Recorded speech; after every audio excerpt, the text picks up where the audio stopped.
hermanas. So, magbe-bake sushi tayo. So, ayun guys, gawin ko muna yung rice. 2 cups of rice. I think, mas marami kami. So, dadagdagan ko yun. Mga, tignan ko kung, itatansya ko lang.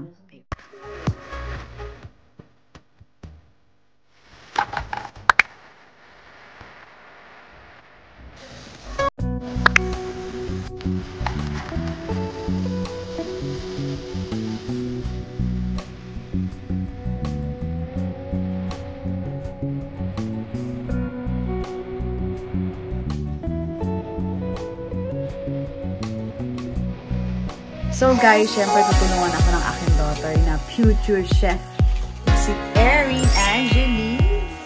Ano yung pang? Ang ganda ba yan? Girl, ang ganda mo. Ang pangit doon yung cute sneer pala. So guys, help na tayo. Siya yung tagagaya. So, matagal, naghihintay ng mga customer. Nakatulog na yun.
Seaweeds.